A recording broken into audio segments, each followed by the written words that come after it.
Segundo questionamento. Espíritos... Vocês lembram do capítulo 11, item 15, que dizia assim: corpos de macacos teriam sido muito adequados a servir de vestimenta aos primeiros espíritos humanos? Eu fiquei pensando, mas isso não é metempsicose? Espírito humano se encarnar em corpo de animal, não é? E a doutrina espírita não aceita a metempsicose, ou seja, a possibilidade de espíritos humanos encarnarem-se em corpos de animais. No Instituto de Biociências da USP, eles levantaram esse termo aí, processo de hominização. E lá me disseram o seguinte: nós, seres humanos de hoje, nós não somos o produto final desse processo de hominização. A gente não está assim, olha, nós somos o máximo. A gente ainda está em processo. Sabe por quê? Disse o professor Neres: se a evolução continuar com essas mesmas características, uma espécie futura nossa, o homem do futuro, vai ter modificações no seu próprio corpo físico. Porque ainda nós estamos nos adaptando à postura ereta, nem sequer o nosso corpo físico está adaptado totalmente à postura ereta. Por exemplo, a nossa coluna vertebral, os ortopedistas dizem assim: tem gente que já teve problema de coluna, tem gente que tem gente que vai ter. Porque algum de nós já não teve uma dorzinha de coluna, alguma coisa assim, a nossa coluna não está ainda totalmente adaptada para a postura ereta. Vocês imaginem, os animais que têm postura quadrupedal, que tem as quatro patas, a coluna fica deitada, não é? A coluna vertebral, para quem não é da área, é uma porção de ossinhos assim, colocados um atrás do outro, e tem um amortecedorzinho entre um e outro, né? De repente aquilo fica de pé, aquela pilha de ossinhos assim. O que acontece? O peso do corpo vai comprimindo aquilo. Então tem hernia de disco, tem muita coisa, né? Tem ciática, são problemas de coluna. Então a nossa coluna ainda não está totalmente adaptada à postura ereta. Retorno venoso. Alguém já ouviu falar de varizes? Né?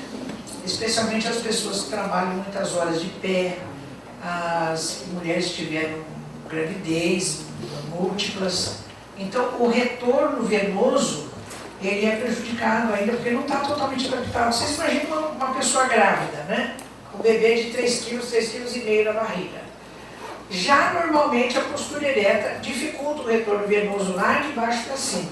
Você imagina com um bebê na barriga, né? Então a nossa postura ereta ainda está por se fazer. E o canal do parto tem um trabalho tão interessante. Os indivíduos fizeram assim: mediram na mulher, no ser humano, mulher, e mediram nos macacos hominoides, no gorila, no chimpanzé, no orangotango, mediram os diâmetros da bacia da pelve, que são 2, e o diâmetro da cabecinha do feto. Nos macacos existe uma folga entre o perímetro, o diâmetro da cabeça do bebê e o diâmetro da bacia. Então, as fêmeas têm as dores da contração, mas a expulsão é muito mais fácil do que no ser humano. Quem já pariu já sabe o que é uma dor de expulsão, né? Porque no ser humano existe uma coincidência do perímetro, do diâmetro da cabecinha do feto com os diâmetros da pelve, né? Tanto que a cabecinha do bebê ela tem que dar uma esticada e depois ela vai, um diâmetro nem coincide com o outro, ele tem que dar uma viradinha para poder se adaptar no segundo diâmetro. Então, o nosso parto, na espécie humana, ele é mais sofrido porque a nossa bacia ainda não está adaptada totalmente à postura ereta, né? Então, ainda tem modificações que vão acontecer. Então, estamos em processo de humanização ainda. Nós não somos o produto final desse processo. Nós aqui, seres humanos. E na Científica América, na revista Série Tenente, uma edição especial, trouxe um estudo interessante, dizendo assim, quais são ainda as coisas que poderiam ser apuradas. Então ele faz uma previsão de como é que nós poderíamos ter sido construídos para viver 200 anos. Então a gente seria essa figura horrorosa aí, né? Eu falei, eu não quero ser desse jeito não, deixa assim mesmo que tá bom.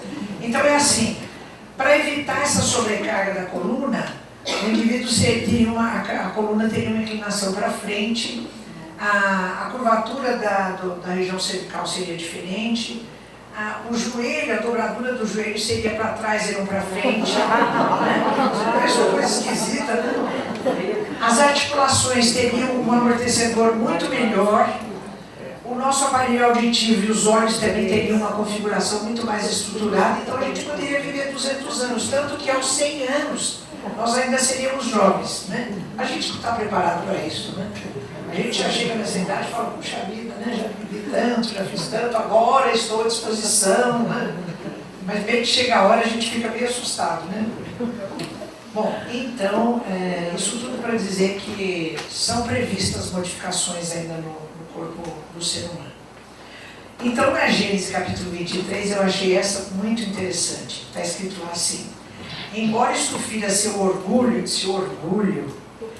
o homem deve se resignar a ver em seu corpo material o último elo da animalidade sobre a terra. Né? Que orgulho, imagina, né? Orgulho. Nós nem somos o produto final ainda, né? Mas a Gênesis está chamando a nossa atenção que nós somos um produto de continuação da evolução animal sobre a Terra. Então, diz André Luiz, em Evolução em Dois Mundos, capítulo 11, guarda a criatura humana na tessitura dos próprios órgãos a herança dos milhões de estágios dos reinos inferiores. Então, para chegar até aqui, a gente não só passou por várias encarnações, aí, desde o Australopithecus e tal, mas milhões de encarnações nos reinos anteriores. Por isso que eu ainda comentei com a doutora Marlene e o Sérgio o seguinte: quando, por exemplo, você discute o aborto, né, você não está discutindo só uma encarnação do indivíduo, né, começou a encarnar ali, então você interrompe aquela encarnação, você está lidando com o espírito que viveu uma trajetória de milhões de encarnações, né?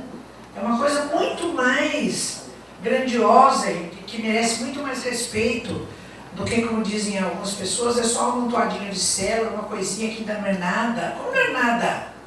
Né? Para chegar naquele estágio, essa criatura viveu milhões de estágios nos reinos inferiores para aprender toda ter essa bagagem para organizar um corpo humano. Né?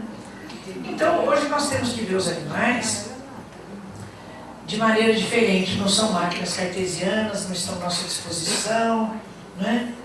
Têm espírito, estão em vivência evolutiva, então nós temos que considerá-los como companheiros na nossa jornada evolutiva.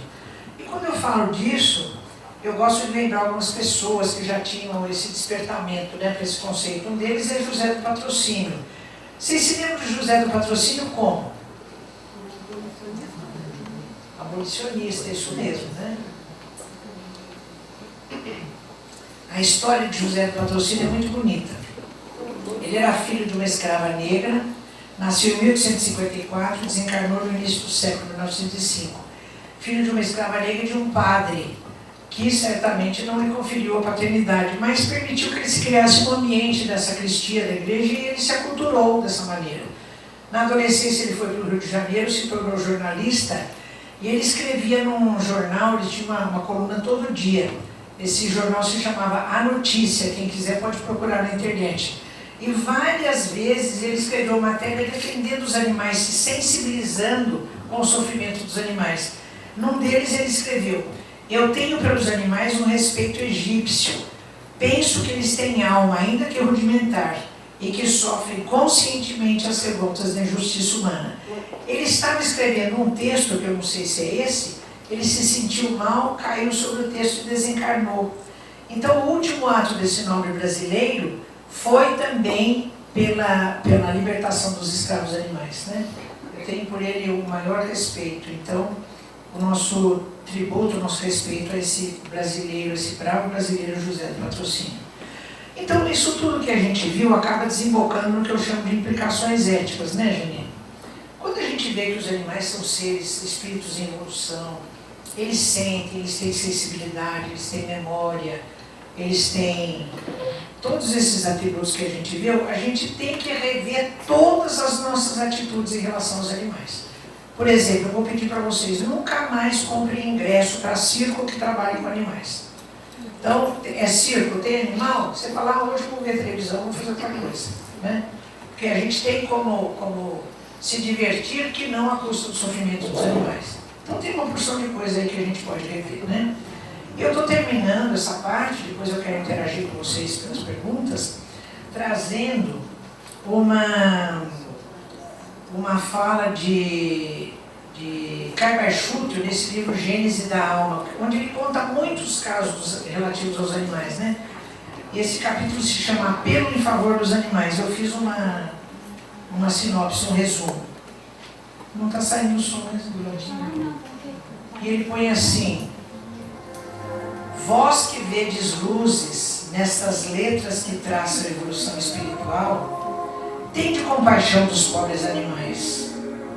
Sede bons para com eles, como desejais que o Pai Celestial vos cerque de carinho e de amor.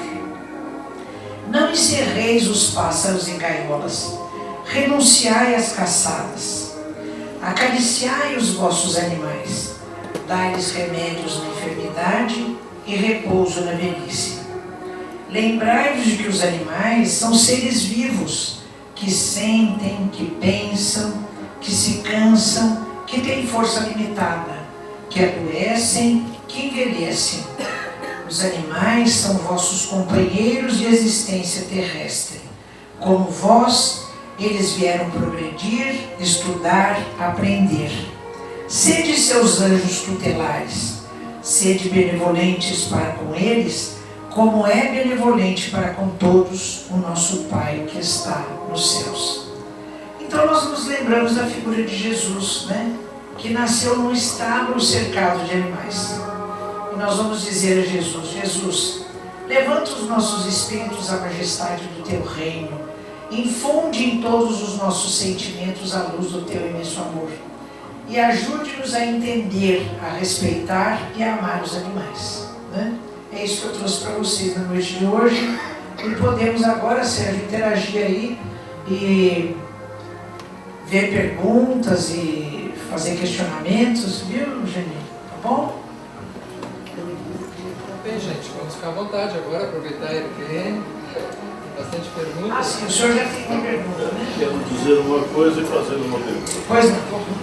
Durante toda a década de 80, eu morei aqui na Praia do Laranjal, é um bairro da cidade. E lá com a minha família, 3 filhos pequenos e tal. E a minha mais nova tinha 11 anos, 10 para 11 anos, e gostava muito de animais. Tanto que hoje ela é veterinária, tem 30 anos e é veterinária. Tem um pet shop aí na estrada do Laranjal. E quero lhe dizer que não é um privilégio de alguns espíritos ver espíritos de animais, porque eu vi. Eu tive mais de 20 raças de animais lá, de cachorros, né? Sim. E tinha outros bichos também, das crianças lá, até marrecos de Pequim, tinha de tudo, tartaruga, era um zoológico. A casa. E aí eu lhe digo assim, eu tive uma cachorra pastora alemã, que nós pegamos, Sim. porque é uma característica aqui do Laranjal, o pessoal vai veranear e depois volta para a cidade e deixa os animais lá de raça soltos lá. Isso acontece até hoje, assim. Isso acontece em muitos lugares. Acontece. Né? Então as crianças iam passear lá na beira d'água, especialmente essa de 11 anos, que é veterinária, e voltavam com um cachorro sempre. Sim. E me olhavam, posso ficar? Dizia, pode. Então chegamos a ter muito. Eu tive uma cachorra pastora alemã pura, raça purinha, eu comprei, levei pequenininha para casa, e quando os ladrões mataram ela ela tinha 4 anos. Sim. Essa cachorra me entendia num olhar. Nós conversávamos através do telepaticamente, como diz o Roberto. Tá aí os meus filhos, a mãe deles, sim, a minha mãe que morou comigo, eu tenho fotos para mostrar, sim, eu provo sempre o que eu digo. E essa cachorra interagia comigo no olhar, uma inteligência assim. Eis aí a razão da minha pergunta final. Sim, pois não. E depois ela morreu e tudo mais, e nós ouvíamos, eu e a minha filha, ouvíamos na calada da noite, ela correndo no pátio, sim, e eu abria a janela e eu via ela correndo. Olha que coisa. E ela tomava banho de madrugada na piscina, uma piscina sim, imensa que eu tinha, então ela tomava banho. Coisa extraordinária. E essa minha filhinha me chamou, foi lá em cima na suíte me chamar, sim, pai, a nega está latindo lá. E eu parei para ouvir, nós ouvimos o latido. Os outros não ouviam. Sim, a minha mulher dormia lá, eu e ela. Acho que é porque o senhor já tinha mais sensibilidade. Mas tinha mais sintonia. Tinha mais sintonia. Então eu cheguei à seguinte conclusão, sintonia e uma certa mediunidade. Exato. Então, toda pessoa, se o ser humano tiver um nível mais elevado de mediunidade, vai se dar com esses fatos assim. Poxa, que depoimento bonito. Olha, é fantástico. Eu poderia estender mais, mas não quero roubar a oportunidade toda. Agora vou para a pergunta. Sim. Nesse meu estudo aí, né, dos animais, ao longo de toda essa década, e interagindo com eles, essa minha filha andava a cavalo, ela botava na cachorra a minha máscara de nadar, dizia que era um jockey e andava a cavalo nessa cachorra. Extraordinário os fatos que eu poderia lhe contar. A pergunta é a seguinte: se a inteligência é um dos atributos do espírito, também nos animais, etc., eu lhe pergunto o seguinte: de raça para raça, tem uma mais inteligente do que a outra? E porque eu estou lhe perguntando, mas eu já sei, porque eu constatei. Mas o que você acha? O que você acha a respeito? Não, eu quero saber a sua opinião, aí, o seu conhecimento, o que você acha a respeito? Se de raça para raça tem uma mais inteligente que a outra, e se é mais inteligente é porque é um espírito que já reencarnou mais vezes, que é o caso do pastor alemão, e de um cachorrinho que eu não me lembro a raça, que é branco e preto, que tem um... Apareceu ali. Também é muito inteligente. Então a pergunta é essa: se de raça para... diferença com o espírito humano, né? E os animais reencarnam. Olha a questão 599 do Livro dos Espíritos. Pergunta: a alma dos animais pode escolher a espécie em que prefira encarnar-se? Resposta: não. A alma dos animais não tem o livre-arbítrio suficientemente desenvolvido para escolher a espécie em que deseja encarnar. Então, os espíritos humanos zoófilos, que recebem os animais desencarnados, tratam deles e promovem a sua reencarnação, né?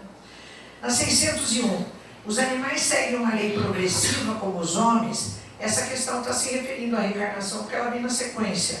A resposta é sim. Pela reencarnação, os animais fazem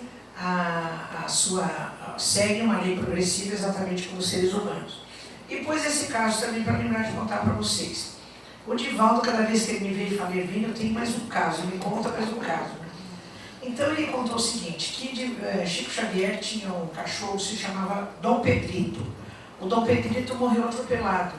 Diz que o Chico sentiu muito, porque o Chico sempre foi muito afeiçoado aos animais. Mas passou-se um tempo, o Chico ia andando pela rua e veio um cachorrinho, um filhotinho atrás dele. Emmanuel, segundo o Divaldo, disse: Chico, pare e olha para esse cachorrinho. E o Chico disse: por quê? Porque é o Dom Pedrito que está voltando para você. Então o Chico pegou o cachorrinho no colo, levou para casa e pôs o nome de Brinquinho. Então, segundo o relato de Divaldo, contado pessoalmente para mim, o Brinquinho seria a reencarnação do Dom Pedrito, né? Olha que coisa bonita. E tem muitos casos que as pessoas vêm me contar, muitos relatos, que nós temos que dizer assim, são sugestivos de reencarnação daquele animal e tal. E tem uma coisa também interessante. Um dia, o meu marido e Silvina estão telefonando para você de Portugal, da cidade do Porto. Eu disse: opa. Aí fui atender uma senhora. Ela tinha achado esse meu livro lá numa livraria e ela gosta muito dos animais. Tinha uma cachorrinha que se chamava Lili. E a Lili tinha morrido, ela ficou desconsolada com a morte da Lili. Aí ela ligou para minha casa, conseguiu, não sei como, telefone, e disse: professora, eu queria saber como é que está a Lili. Eu disse: olha, eu me considero uma estudiosa do assunto, mas eu não tenho mediunidade a ponto de saber como estava a Lili ou não estava. Mas eu disse: olha, a senhora tem tanto afeto pelos animais, não se prenda só a Lili, né? Falei: deve ter tanto animal abandonado, a senhora cuide de outros animais. E foi indo, ela aceitou minha sugestão. Um dia que ela estava passeando numa outra cidade, ela viu uma cachorrinha perdida, levou para casa e pôs o nome de Zizi.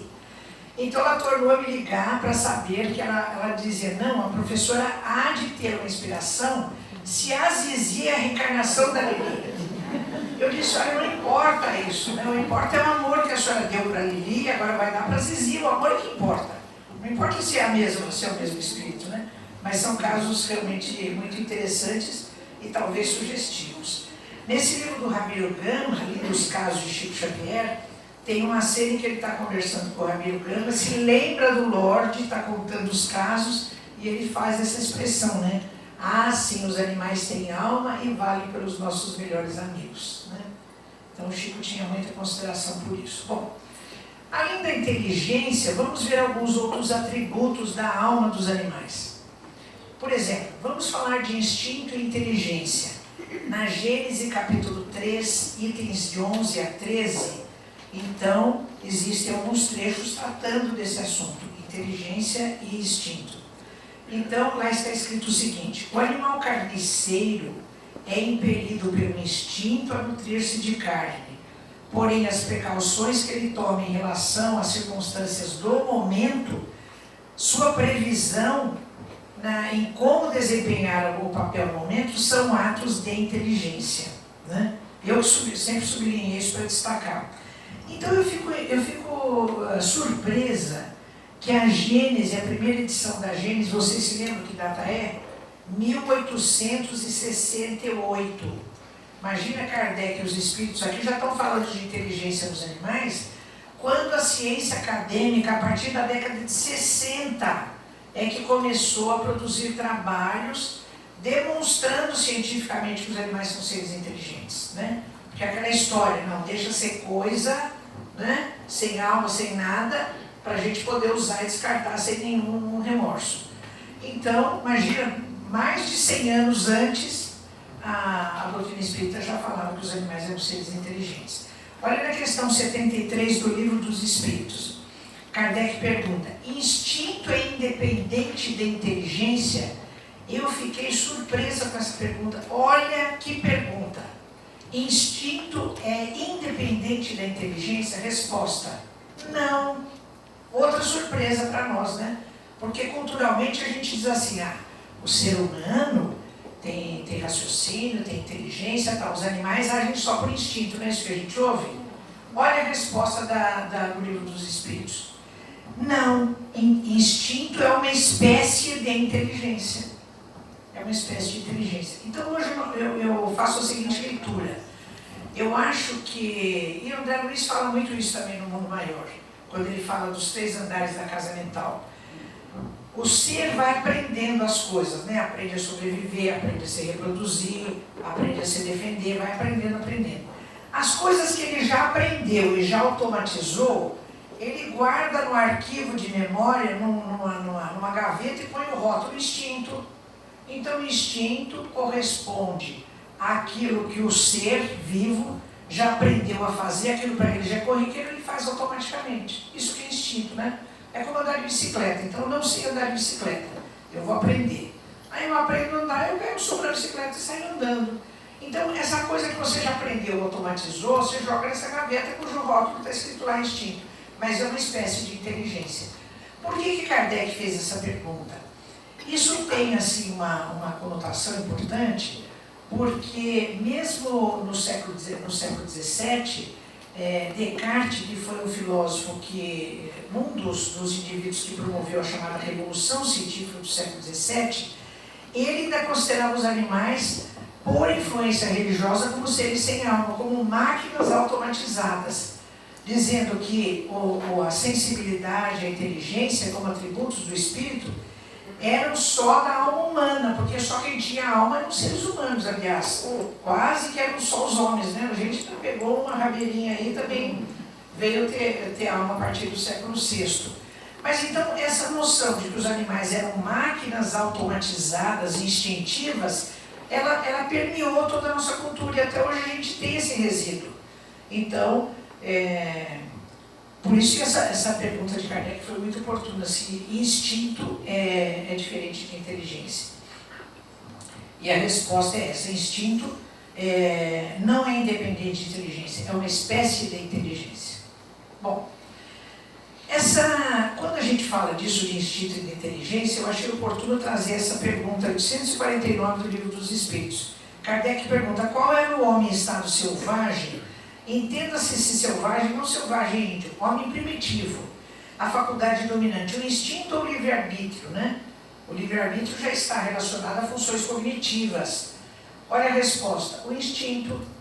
Então, nas nossas primeiras encarnações, lá na época das cavernas, na Pedra Lascada, a nossa faculdade dominante era o instinto, quer dizer, nós mal tínhamos aprendido a sobreviver e a reproduzir a espécie, que são funções bem básicas, né? Então, guarda essa questão aí, olha, 849. Eu apresento para você essa criatura, que ela foi produzida em computação gráfica, e ela representa, ela é chamada de Lucy pelos antropólogos, carinhosamente, porque, eu vou falar já nos Australopithecus, é uma espécie de macaco da qual resultou todas as espécies do gênero humano. E o esqueleto mais completo que se tem é o de uma fêmea, que os antropólogos chamam carinhosamente de Lucy. Então, depois, por computação, eles acharam que a cara dela, o jeito dela seria isso daí, né? Então, estamos aí nas nossas primeiras manifestações, tentando assumir o período, como André Luiz chama, o período de humanidade. Animais e consciência.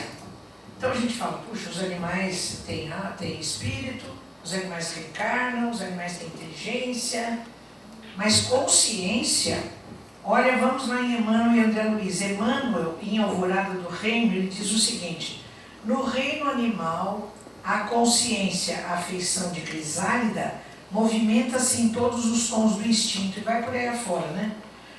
Então, vocês sabem o que é crisálida, quem não é da área da biologia? A borboleta põe os ovos, depois cada ovinho vira uma lagarta que vai comendo todas as folhas, depois ela se faz um casulo, fica uns 15 dias ali, depois emerge a borboleta. Essa fase dentro do casulo é a fase de crisálida, né? Então, uma fase de potencialidade. Olha André Luiz no Mundo Maior, capítulo 3. A crisálida da consciência, ele usa o mesmo termo, né? A crisálida da consciência, que reside no cristal a rolar na corrente do rio. Aí se acha em processo liberatório. Olha o que o André Luiz está dizendo, que coisa... É quase um atrevimento, né? Ele está dizendo que a crisálida da consciência reside no cristal, na pedra, a rolar no fundo dos rios, né? Nos seixos. Então está dando aquela ideia de que o princípio inteligente ele começa a atuar já nos minerais. Isso é uma outra questão, né? Então, animais e consciência. Os animais pensam. Se alguém saísse por aí fazendo uma enquete e perguntasse para cada um de vocês, os animais pensam, o que vocês responderiam? Não vale olhar a cola aí na parede, né? Os animais pensam? Os animais pensam. Então, André Luiz, em Mecanismos da Mediunidade, no capítulo 4, que se chama Pensamento das Criaturas, ele diz assim: o pensamento ainda é matéria, a matéria mental, que se transmite na angelitude em raios ultra super curtos. Quem quiser saber como é que agem os raios ultra super curtos, pode ver o belíssimo caso de Cipriana, que vem atender uma condição de obsessor e obsidiado. André Luiz e o mentor não dão conta, então chamam Cipriana no plano superior. Ela já tem o divino amor fraternal, ela vibra em raios ultra super curtos. Então, aquela camada de fluidos deletérios que envolve e interpenetra as entidades nos processos obsessivos graves, aquela camada ela só é trincada, só é rompida, como aquela britadeira que rompe asfalto, por raios ultra super curtos. Então eles chamam Cipriana, ela vem, é uma coisa maravilhosa. Então, quem quiser pode ir lá no Mundo Maior, capítulos 4 e 5. Continua André Luiz. A mente humana emite o seu pensamento em ondas curtas, médias e longas. Então ele diz, ondas longas é no nosso cotidiano, ondas médias quando a gente está assim mais fazendo uma reflexão, fazendo uma prece, e poucos de nós durante toda a encarnação vibra alguns momentos em ondas curtas, né? São momentos assim de muita, de coisa muito sublime. E os animais emitem o seu pensamento em ondas fragmentares. Eu confesso para vocês que até hoje eu não entendi muito bem o que significam ondas fragmentares, porque então seria assim, pensa um pouquinho, dá um vazio, pensa mais um pouquinho. Eu acho que não é isso, não é que eles pensam e não pensam, né? Não é aquela coisa liga e desliga. Deve ser um mecanismo acoplado à consciência da lei de causa e efeito, da consequência dos seus próprios atos. Então, como existem muitas espécies animais, milhares, é possível que já existam espécies onde esse pensamento já vai adquirindo essa coisa esse conceito de causa e efeito, né? Então eu penso que é por aí, mas também isso ainda é uma matéria de discussão. Então os animais pensam sim, e emitem o seu pensamento em ondas fragmentárias, segundo André Luiz, em Mecanismos da Mediunidade. Olha outra coisa interessante aqui. O cérebro, em relação ao ser humano, na visão dualista, ele é considerado o órgão de expressão da mente.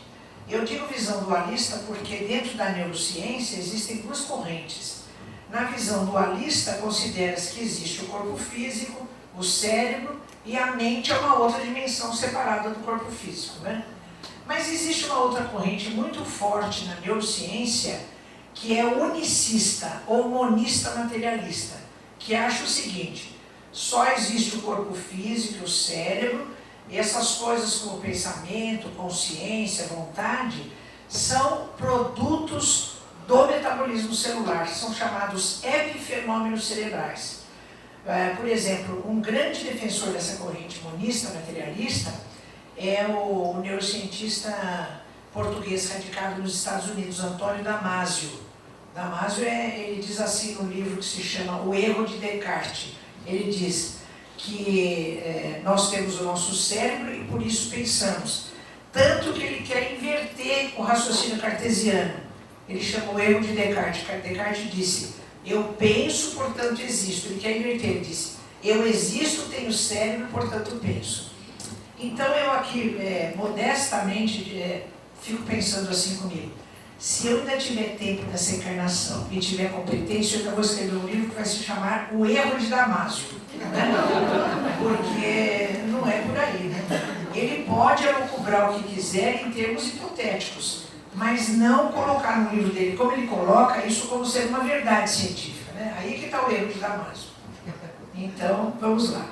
Mas, quando eu comecei a estudar o cérebro dos animais, isso faz muitos anos, eu vi que as diferenças entre a estrutura do cérebro humano e do cérebro dos animais que têm cérebro, as diferenças são de natureza quantitativa e não qualitativa.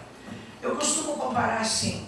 Vocês sabem aquele brinquedinho que a gente compra para os filhos e agora compra para os netos, né? Eu estou falando da minha parte, que são aqueles tijolinhos de construir casinha. Vamos supor que cada tijolinho daquele seja um neurônio. Então você pode pegar os tijolinhos, construir uma casinha pequena, uma casa maior e construir um grande castelo. Em relação à estrutura do cérebro, assim também. Tem animais que têm um cérebro com um pouco de tijolinho, outros... É mais inteligente, aprende, assimila mais rápido o ensinamento e tal. É porque é um espírito mais velho que já reencarnou mais vezes. Deixa eu ver se a minha resposta vai bater com a dele. Olha, eu acho que sim, não só tem diferença entre raças, como em grupos de animais, como entre animais, né? Tem animais que são mais inteligentes, mesmo dentro de uma mesma linhagem, dentro de uma mesma raça, tem animais que são mais inteligentes uns dos outros. Aliás, essa diferença de inteligência, ela já acontece a nível celular. Se a gente for ver a evolução em dois mundos, o André Luiz diz assim, que as células já são princípios inteligentes em evolução. E que as células, os princípios inteligentes que já têm um aprendizado a mais, já são células dos automatismos. Do automatismo cardíaco, do automatismo do peristaltismo gastrointestinal, né? Então isso já começa a nível celular, quanto mais nos animais, né? Tipo cachorro. É claro que cada um tem o seu progresso evolutivo, a sua inteligência, de acordo com a trajetória que fez, né? Então, acho que a minha resposta bateu com a sua, né? Espero que sim. Mas muito bonito o seu depoimento, né? Sérgio, pois não. O que é que os animais sofrem? Essa foi a primeira questão que me levou a estudar isso. Espera só um pouquinho, eu vou no slide. Na questão 602, Kardec pergunta assim: os animais progridem como homem por sua vontade ou pela força das coisas? Resposta: pela força das coisas, e é por isso que para eles não existe expiação. Então a minha resposta começa por aí. Então, quando eu li essa questão, eu dizia assim: bom, se os animais não têm expiação, por que eles sofrem? Porque a gente sempre atrela o nosso sofrimento, fala, peraí, no passado eu devo ter feito alguma coisa que agora eu preciso aprender a fazer outra opção, reformular. Então a questão acaba se complicando. Então eu vou citando aí, Herculano Pires no livro O Mistério do Ser e a Dor e a Morte, ele diz assim: ele está falando do sofrimento dos animais. Os animais sofrem porque evoluem. E toda evolução é acompanhada das dores do parto, que anunciam as transações evolutivas para planos superiores. Então, o Herculano Pires, ele atrela sofrimento, o que nós chamamos de sofrimento, com as lições que a vida nos oferece e que promovem a nossa evolução, né? Mas eu tenho essa página de Emmanuel, chama-se Animais e Sofrimentos, é psicografada pelo Chico Xavier, em Uberaba, na data de 14 de dezembro de 69. Ela é muito comprida, mas eu trouxe só os pedacinhos assim mais importantes. Ele diz assim: se os animais estão isentos da lei de ação e reação, é aquela questão do Livro dos Espíritos, já que não têm culpas a expiar, de que maneira seria justificar os sacrifícios e aflições? Aí ele vem: ninguém sofre tão somente para resgatar o preço de alguma coisa, sofre-se também angariando recursos para obtê-la. Então ele atrela toda a fala dele a essa coisa de que esse subproduto do aprendizado que nós chamamos de sofrimento, ele acaba acontecendo porque nós estamos em processo evolutivo. Não só o ser humano, mas os próprios animais. E continua: assim é que o animal atravessa longas eras para instruir-se. Para atingir a auréola da razão, deve conhecer comprida fileira de experiências. Na posição de espírito sublime, não mais conhecerá a dor. Né? É sobre esse assunto? Não. Então, só um pouquinho, deixa eu terminar essa parte aqui. Então, Sérgio, hoje eu entendo o seguinte, que mesmo em relação ao sofrimento humano, nem sempre quando nós sofremos dores físicas ou sofrimento moral, nós estamos atrelados a atos do passado. Herculano Pires diz bem assim: não é toda vez que você escorrega numa água, num sabonete, e quebra a perna, que você tem que atrelar isso, você quebrou a perna de alguém no passado. Não, você quebrou a perna porque o osso da sua perna é passível de se quebrar durante um trauma muito violento. Né? Agora, a maneira como você vai se conduzir nesse processo é que vai te acrescentar alguma coisa no seu processo evolutivo. Então, as dificuldades da nossa vida, e por isso é que as encarnações são muito meritórias, porque elas oferecem a oportunidade do espírito viver intensamente o processo evolutivo quando encarnado. Porque a matéria, ela nos sujeita a várias situações, né? Serve ao aprendizado. É o aprendizado. O objetivo do sofrimento. O objetivo do sofrimento é o aprendizado. Ou seja, o que nós chamamos de sofrimento, ele acaba sendo um subproduto do nosso processo de aprendizado. Isso vale para todos os seres, não só para os animais, mas também para os seres humanos. Seria o desenvolvimento da consciência dos animais? Da consciência de tudo, né? Da inteligência, da consciência, da razão, de tudo. É, exatamente. Pois não. Eu gostaria de saber, porque no mundo atual as pessoas se dedicam mais aos animais, que inclusive a semana anterior o Sérgio até falou no excesso, do que as pessoas familiares. Porque eu fiz trabalhos voluntários, onde constatei que as pessoas cuidam dos animais mais do que dos próprios seres humanos. Os seres humanos estão em casas geriátricas, asilos, sem visita, sem comida, sem nada. E os animais vão para pet shopping, usam roupas de grife e por aí segue. Então, embora a evolução deles sejam, e nós temos as nossas dívidas, eu acho que o ser humano, como pai, como mãe, como filho, como qualquer ser, tanto os animais, eu não sou contra eles, eu acho que eles devem ser cuidados. O que eu sou contra é esse fato que se falou, que vão às praias e abandonam, ou nas ruas, isso aí eu acho horrível. Olha, eu vou acrescentar mais a sua pergunta. Lá dentro da veterinária, tem pessoas que quando um animal morre numa cirurgia, eu já vi cenas assim da moça sair gritando. Ela disse: ai meu Deus, eu perdi a minha cachorra, eu estou sofrendo mais do que quando morreu minha mãe. Né? Então eu acho que essa pergunta tinha que ser dirigida a psiquiatras, a psicólogos, porque é veterinário, né? Porque é um distúrbio, eu não sei como é que se chama isso, uma distorção da afetividade. Eu fico indignada, porque eu conheço diversas pessoas. Claro, eu já vi muitas. E os cachorros são os nenê. vai ver onde está o pai e a mãe, está sujo, mal alimentado e por aí segue. Claro, é isso Então, mesmo, qual é a uma preocupação? distorção da Não é afetividade. financeira.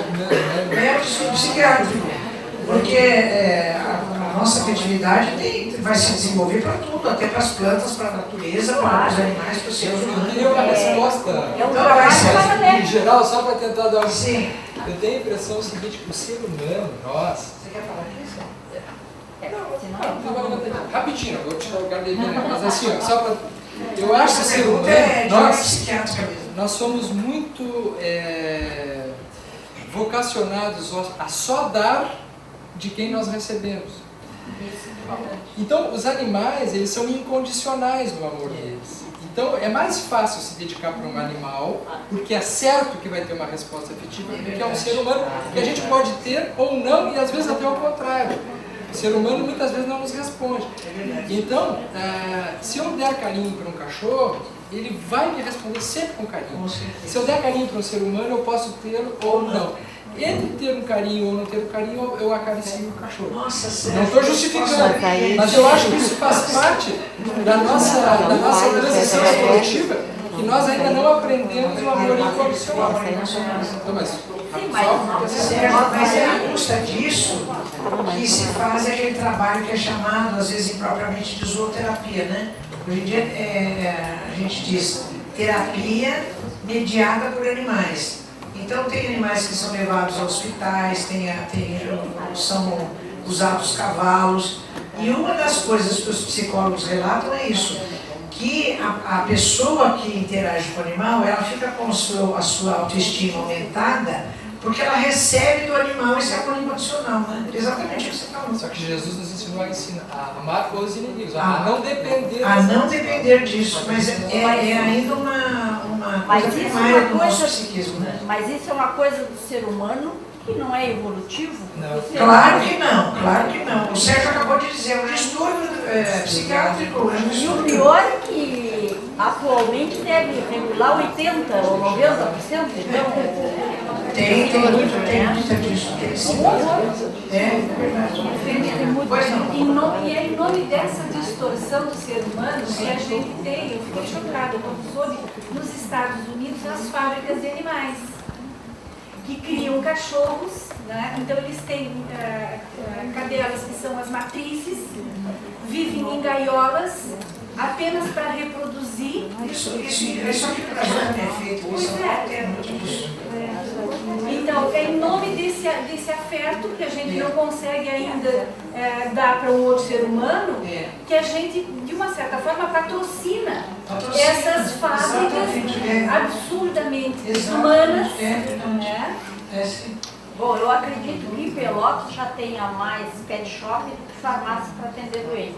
É capaz. E um fato, Oliveira, um fato que acontece muito, pelo menos lá no pet shop da minha filha, lá, chega aquelas madames lá com um cachorrinho, às vezes bonitinho e tal, às vezes um maior e tal, e deixam lá para tomar um banho, fazer a tosse e nunca mais vão buscar.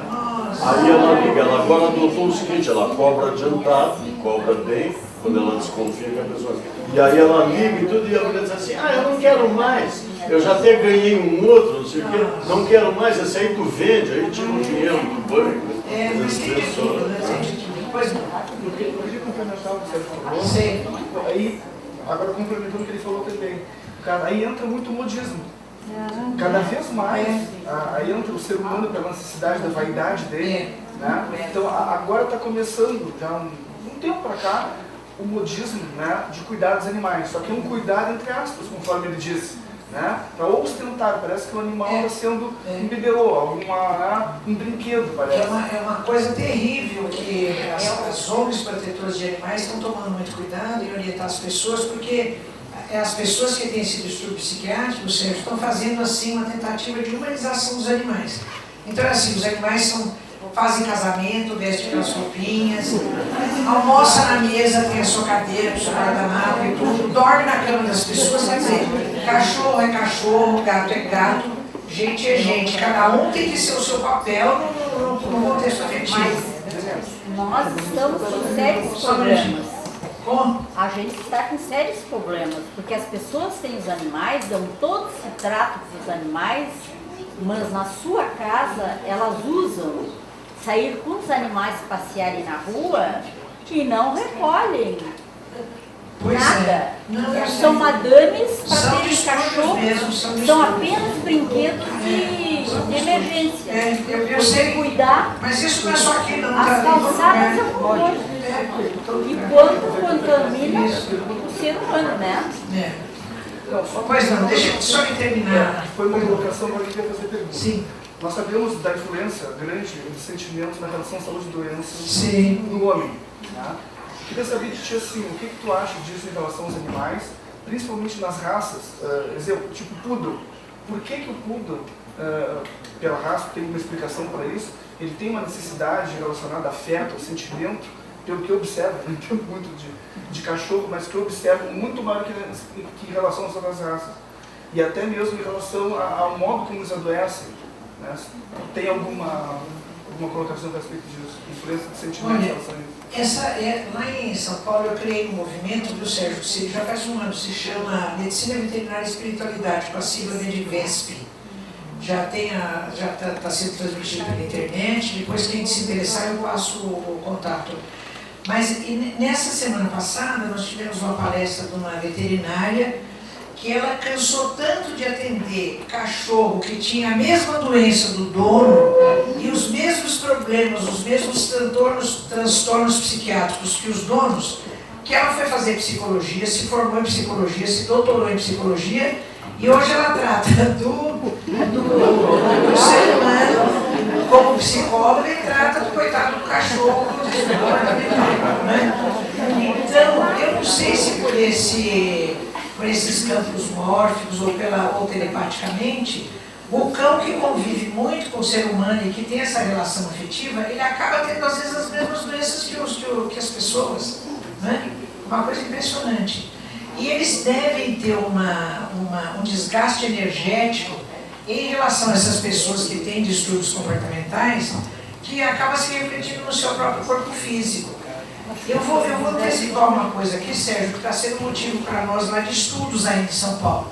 Porque nesse grupo aí que eu formei, de Medicina Veterinária e Espiritualidade, já várias pessoas, ONGs protetores de animais, que trabalham com zooterapia e tudo, já vieram me contar e confirmar entre si que os cães que são levados nesses hospitais, são treinados para interagir com essas pessoas doentes, eles, de modo geral, têm vida mais curta. Eles morrem mais cedo do que a média dos animais, especialmente os cães. Então a gente está perguntando por que será que os animais que interagem com pessoas doentes e que trabalham em hospitais estão vivendo menos, né? Mas é uma pergunta lógica. Quem cuida de doente não morre primeiro que o doente? Então, deve ter uma interação afetiva. Viu, Sérgio? Sérgio, você como psiquiatra, Janine como psicóloga e outros psicólogos que estiverem por aqui, vocês fiquem com essa informação, porque é uma coisa importante isso, né? Uma coisa importante. Mas para nós ainda é uma questão, nós não sabemos por quê. Viu? Nós não sabemos por quê. Oi, Janine. Queria que tu falasse que tu quiser sobre a necessidade de não comer carne. A caminhar na direção de... Será que eu vou falar isso aqui no Rio Grande do Sul? Cadê? Eu quero meu advogado e dois seguranças. Tá bom. Posso falar, né? Pode. Devagarinho. Devagar. Antes de mais nada, eu quero dizer que essa opção de comer carne ou não comer carne é totalmente pessoal, viu? É intransferível. Não estou fazendo campanha. Vocês aí que se cuidem. Deixa eu ir na carne, peraí. Comer ou não comer carne? Então vamos lá. No livro dos memorados, que o cérebro humano é um grande castelo. As diferenças são de natureza quantitativa e não qualitativa. Então eu estou estudando isso lá na veterinária, quando de repente eu leio esse livro de André Luiz, No Mundo Maior, e eu fiquei assim encantada, né?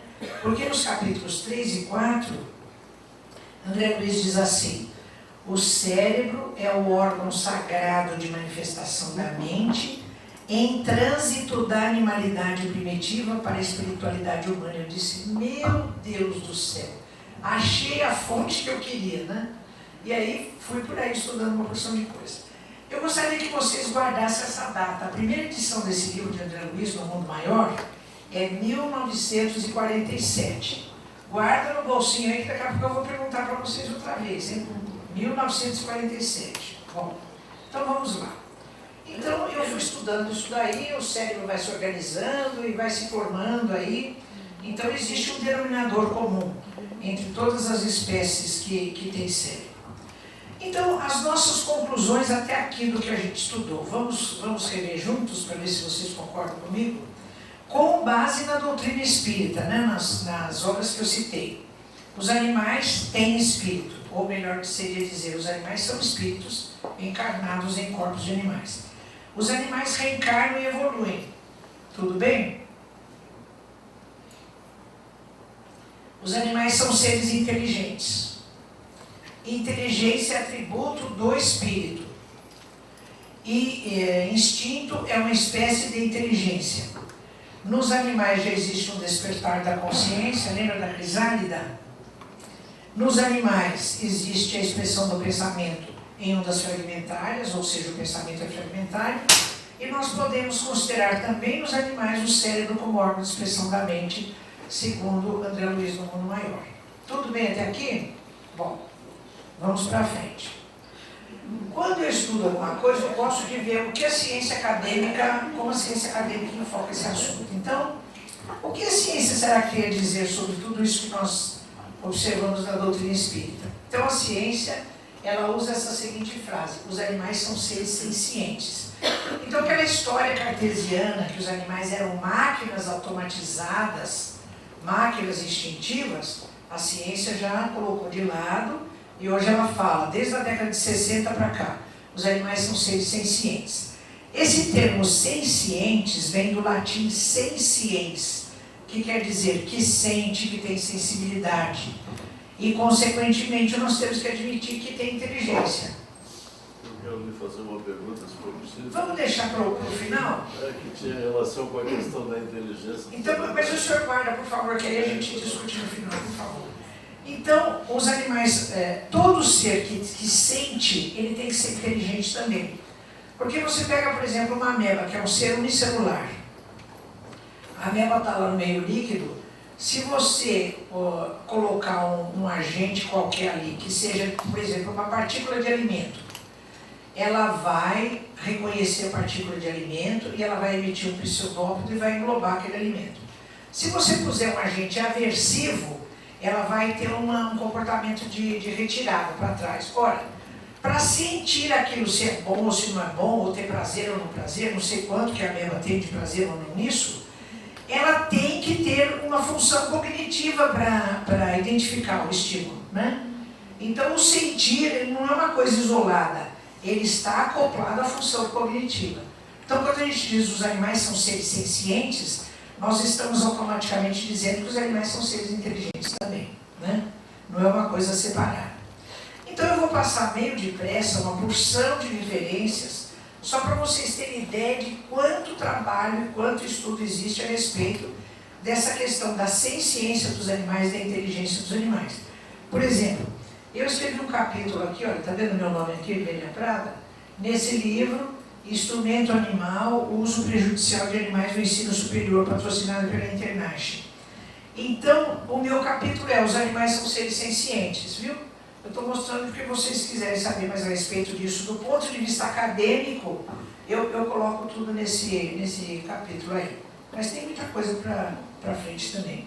Olha a National Geographic fazendo matéria sobre os animais.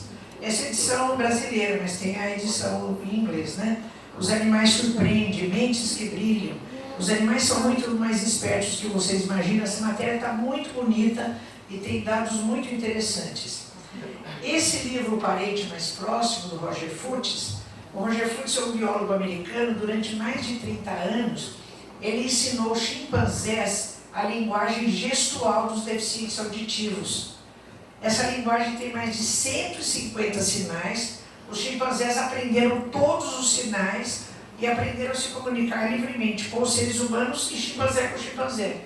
E ainda mais, começaram a ensinar os bebês que nasciam e os novos chimpanzés que chegavam aos recintos essa nova linguagem, né? Então, através dessa linguagem, eles mostraram atributos do seu psiquismo que a gente imaginava que eram atributos apenas da mente humana. Então, é um trabalho maravilhoso do Roger Fuchs.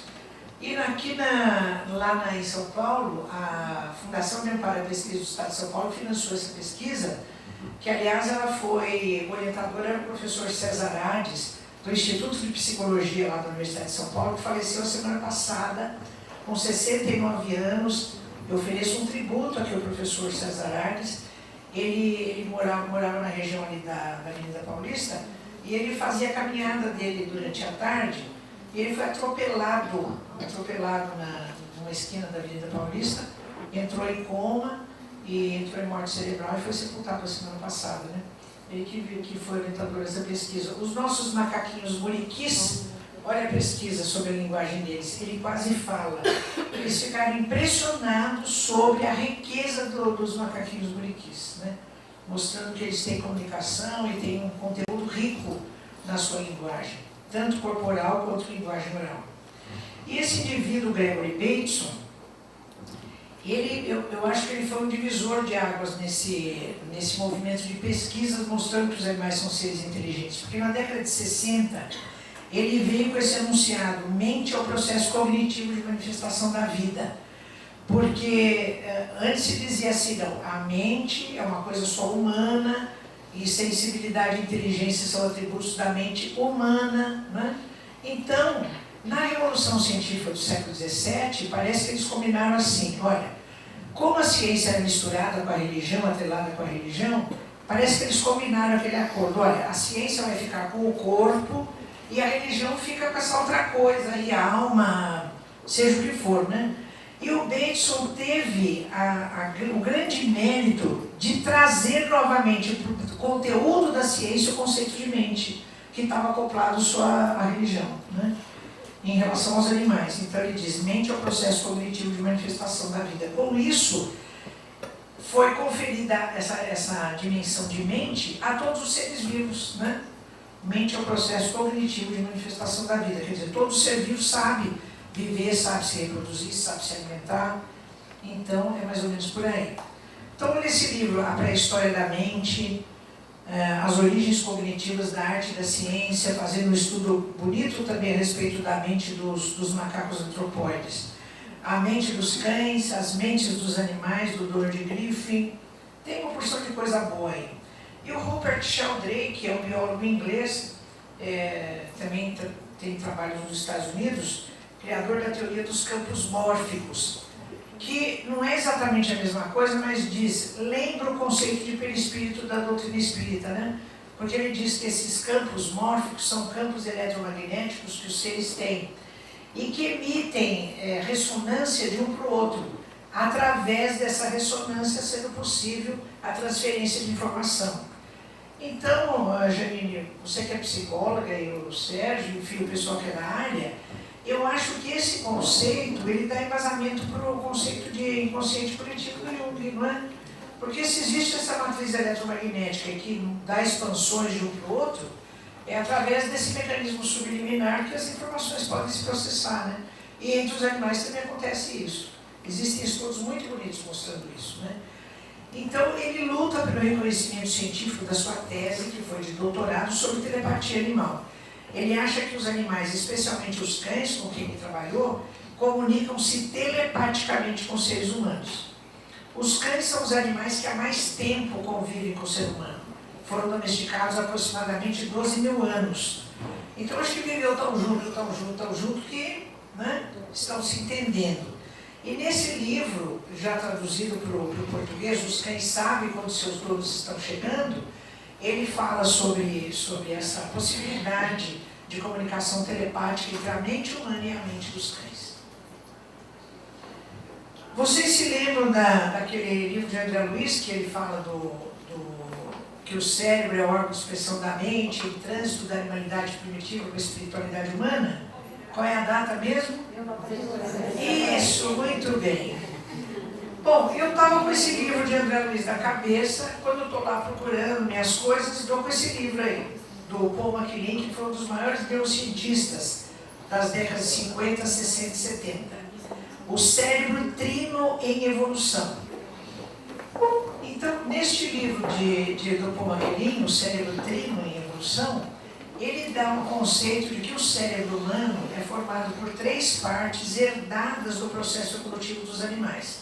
Ele chama de formações reptiliana, paleomamífera, que é dos mamíferos primitivos, e neomamífera. Esse mesmo conceito que está naquele livro de No Mundo Maior de André Luiz.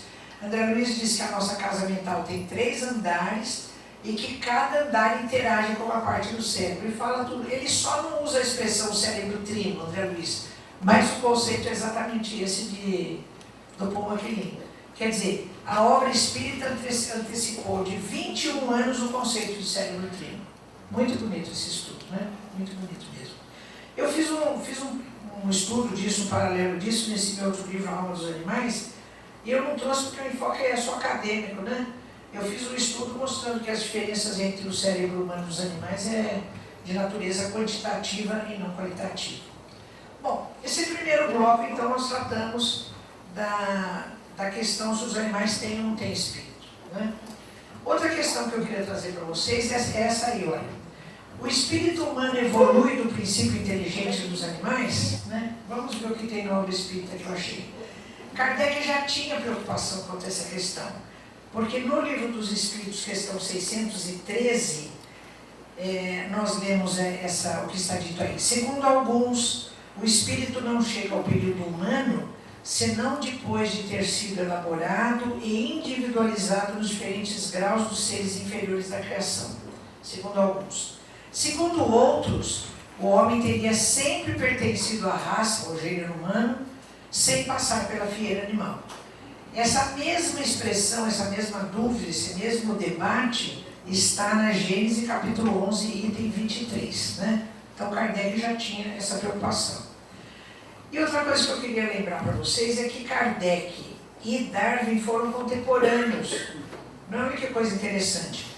Darwin editou A Origem das Espécies, o livro em que ele fala da evolução humana, em 1859. E a segunda edição do Livro dos Espíritos de Kardec, que é a tradução que nós temos na Casa Espírita da segunda edição, ela foi lançada 2 meses após A Origem das Espécies de Darwin. Tanto que a primeira edição do Livro dos Espíritos tem só 501 questões. E toda essa questão evolutiva dos animais, ela está depois. Vocês lembram da primeira questão que eu tratei? É a 597, né? Depois da 606 e daí por diante. E depois Kardec, um pouco mais amadurecido sobre o assunto, ele lança a Gênesis em 1868 com 2 capítulos imperdíveis. O capítulo 10, Gênesis Orgânica, e atrevidamente o capítulo 11, Gênesis Espiritual. Eu não sei como não queimaram Kardec no foguinho, né? Queimaram só os livros dele. Porque já Darwin foi extremamente perseguido e ridicularizado por ter levantado a hipótese da evolução das espécies. E Kardec ainda lança a evolução espiritual, né? Eu vou mostrar aí o que tem na Gênese, é surpreendente. Eu falei, não sei como não queimaram o próprio Kardec na fogueira e não apenas os livros dele lá em Barcelona. Bom, então vamos lá. No Livro dos Espíritos, questão 606A, Kardec pergunta, olha as 2 palavrinhas de novo, olha, inteligência e princípio. Mas Kardec era muito astuto, né? Muito. Olha as 2 palavrinhas de novo. A inteligência do homem e dos animais emanam de um princípio único. A que princípio ele estava se referindo? Princípio espiritual ou inteligente. Né? Resposta. Sem dúvida nenhuma. Olha a resposta. A inteligência do homem e dos animais emanam de um princípio único. Sem dúvida nenhuma, mas no homem ela passou por uma elaboração que a eleva acima dos brutos. Olha a tradução, né? Porque naquele tempo os animais eram considerados tão, né? Que eram chamados de brutos mesmo, as feras, os brutos, né? A 607 é a seguinte: onde cumpre o espírito essa primeira fase?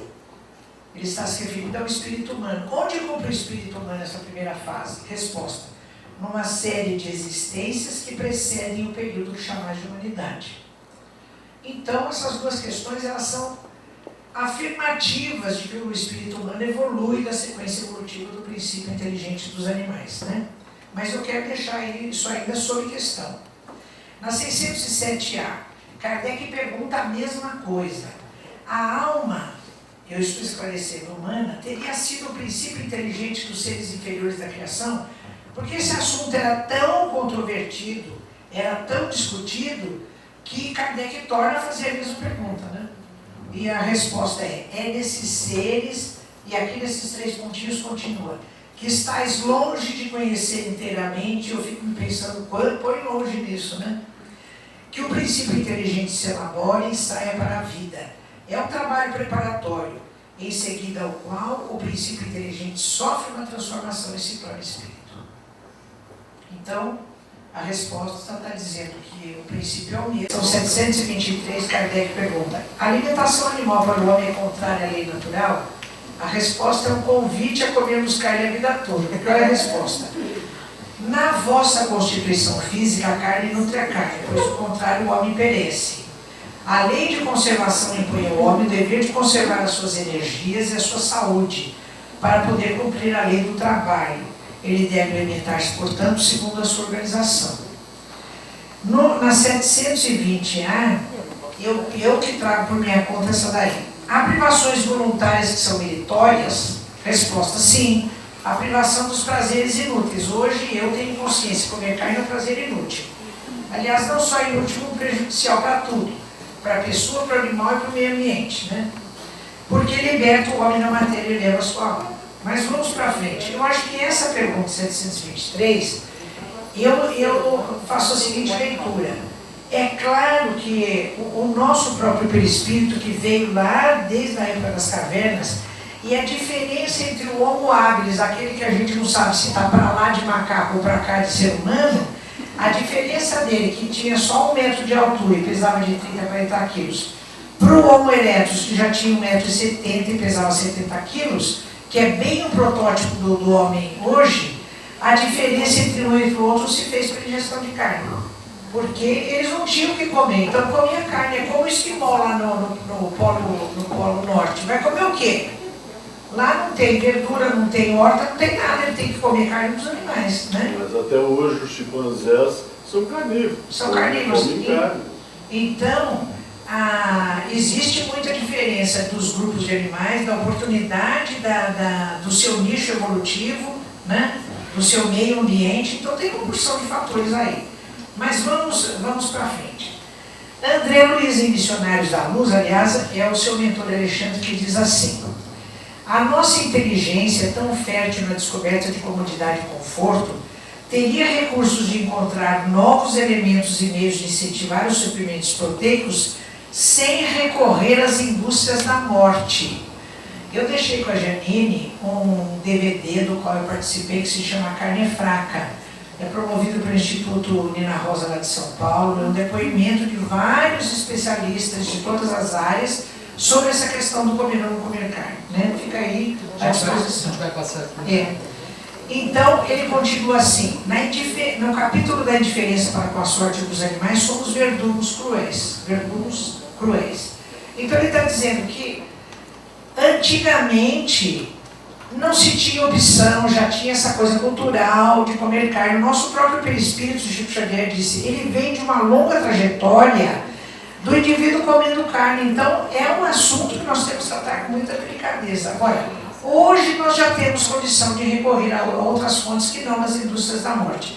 Porque, pessoal, eu sou nascida e criada no interior. Então, era assim, lá no sítio, lá na chácara, na fazenda, o indivíduo ia caçar para trazer a carne para sua família, era aquela coisinha assim.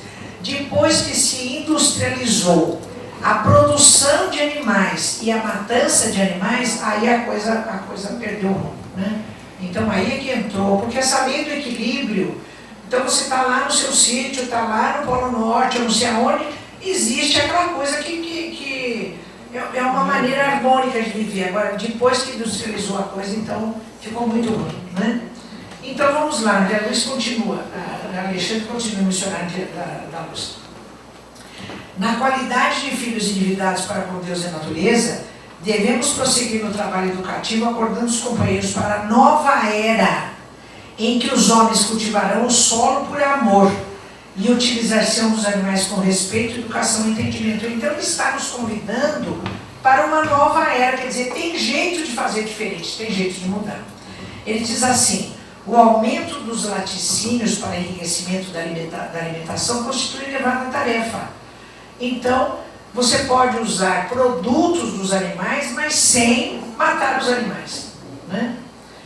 Tempos virão, diz ele, para a humanidade terrestre, em que o estábulo como lar também será considerado sagrado, né? Tem uma história bonita sobre isso, depois eu conto. Emmanuel, no livro 50 anos depois, quem leu vai se lembrar da personagem Célia. Ela tem um desentendimento com o pai, ela sai de casa e ela acaba ficando no mosteiro. E ela se transveste de elemento masculino, ela se apresenta como monge para se esconder, né? Depois que o pai, então, fica muito arrependido disso, sai à procura dela, ele chega nesse mosteiro, mas não a reconhece. Ele senta lá fora, ele vê as árvores frutíferas, vê os animais convivendo harmoniosamente, e ele pergunta por que aqui a natureza é tão solidária, uns elementos com os outros. Então ela responde: amamos muito a terra, nossas árvores frutíferas nunca são cortadas, olha o respeito pelas árvores. Os cordeiros nos dão a lã preciosa, as cabras e as jumentas o leite nutritivo, mas não os deixamos matar nunca. Então é possível você conviver com os animais, ter algum proveito deles, mas com uma atitude de harmonia e de respeito. No livro dos Médiuns, no item 236, Erasto diz assim: Deus pôs os animais ao vosso lado para vos alimentarem, vos vestir e vos ajudarem. Eu já briguei muito com o Erasto quando eu escrevi o livro, porque eu não aceito esse conceito de que Deus pôs os homens pôs os animais ao nosso lado para nos servir, né? Mas mesmo assim o Erasto não fala em morte, né? Pôs os animais ao nosso lado para nos alimentarem, pode ser pelo leite, pode ser com o mel, pode ser com os ovos, né? Não fala em morte. Então, mesmo assim, Erasto vai. Irmão X, que é o espírito de Humberto de Campos, no livro Cartas e Crônicas, psicografado por Chico Xavier, o capítulo 4 tem o seguinte título: Treino para a Morte. Entre as várias coisas que ele faz, ele diz assim: o lombo de porco ou bife de vitela é o bezerrinho, com a carne bem tenra, não nos situam muito longe dos nossos antepassados, os tamoios, os caiapós, que devoravam uns aos outros. Comece a renovação de seus costumes pelo prato de cada dia. Diminua gradativamente a volúpia de comer a carne dos animais. O cemitério na barriga é um tormento depois da grande transição. Olha que ele já está apertando, hein? Já está apertando, né? Então, quando eu digo, quem um dia se decidir a parar de comer carne, faça isso pelos animais, não faça por si. Ah, porque o colesterol, porque a carne vem com hormônio, né? Faça pensando nos animais, por favor. Bom, André Luiz fala na questão vibratória. Ele diz assim: espíritos de baixa produção vibratória amontoam-se nos matadouros para absorver o fluido vital que emana dos animais sacrificados. Você já pensou o que é aquilo? Eu parei de comer carne há mais de 20 anos, como veterinária, e eu ia muito ao matador buscar fígado dos animais, coração dos animais, para dar aula para os alunos. E eu vi tanta coisa, que um dia eu falei: olha, eu não quero mais participar disso. Agora, eu via no plano material, você já imaginou no plano espiritual o que é aquilo, né? Olha, André Luiz diz isso. Se as paredes dos frigoríficos fossem de vidro, eu acho que ninguém comia carne, né? Como a carne que fala isso. Então eu me lembrei do segundo livro do Velho Testamento, que é o Levítico, né? O Levítico é um livro todo dedicado às regras para se fazer sacrifícios e holocaustos. Então é assim: para tal coisa que você fez um pecadinho lá, aí você sacrifica um carneiro inteiro, um boi inteiro, sem inteiro, quer dizer, sem castrar, que o animal tem mais vigor, né? Aí esparramos sangue pelos altares. Você imagina Que Senhor é esse, que nível evolutivo desse espírito que pede sacrifício dos animais esparramando sangue pelos altares? Você imagina?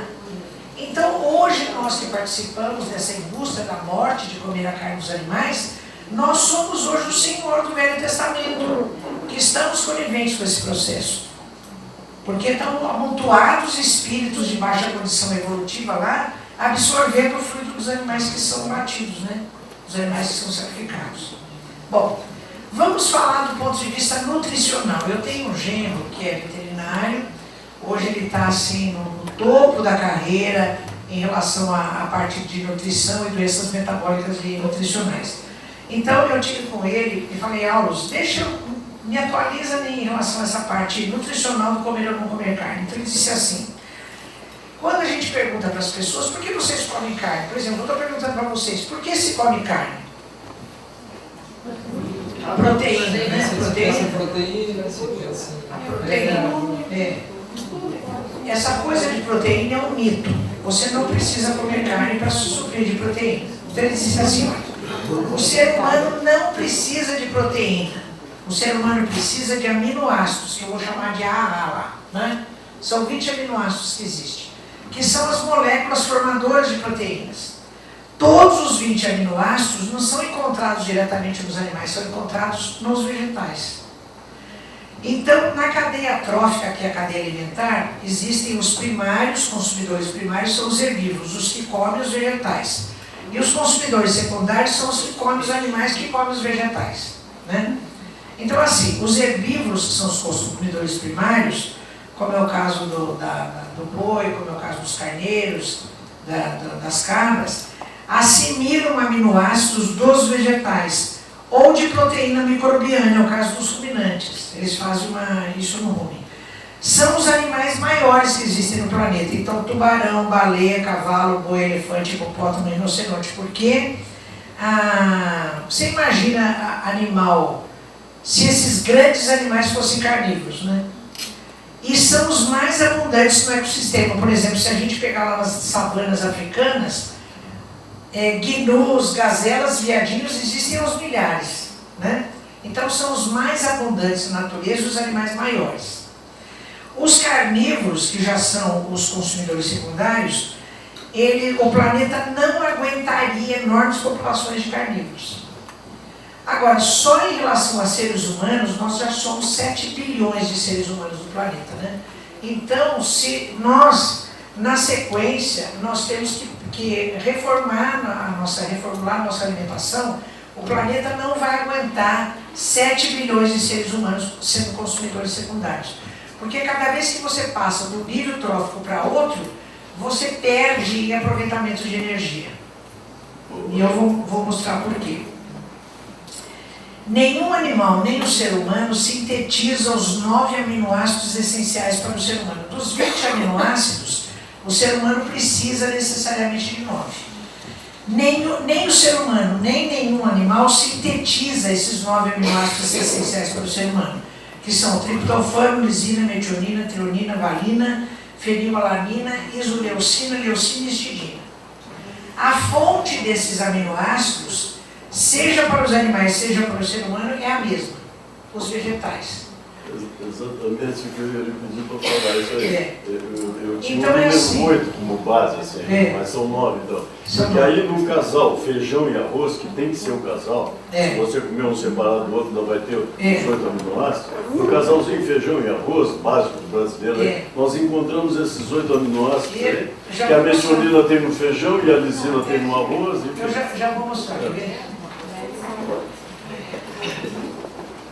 Bom, então, o meu genro disse assim, olha, por que a gente encontra rato em todos os lugares?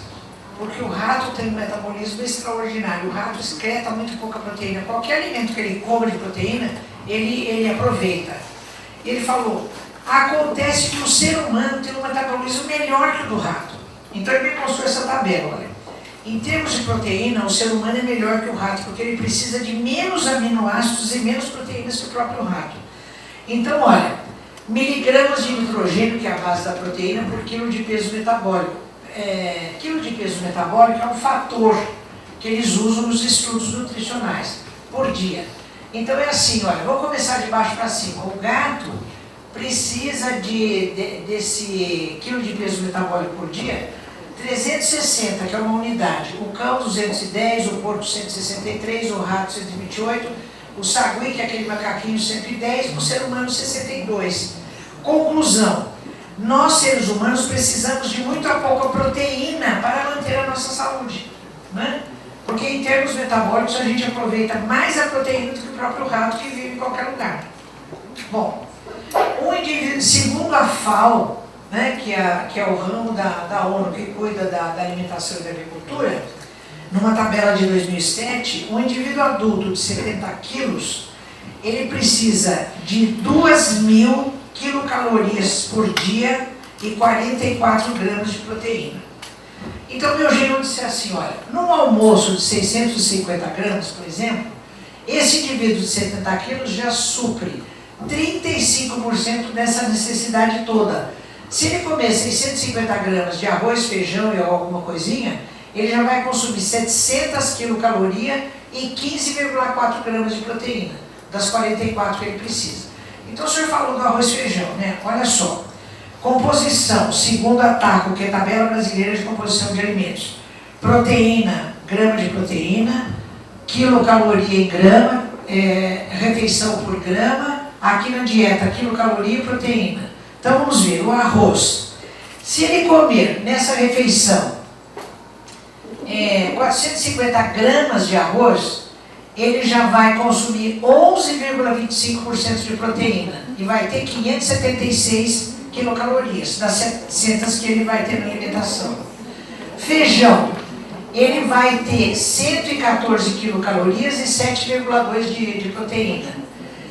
Se ele pegar um filé qualquer filé, e ele comer 5 gramas de filé, quanto que tem um bife de filé? Quanto? 100, 120, 150? A pessoa come 100.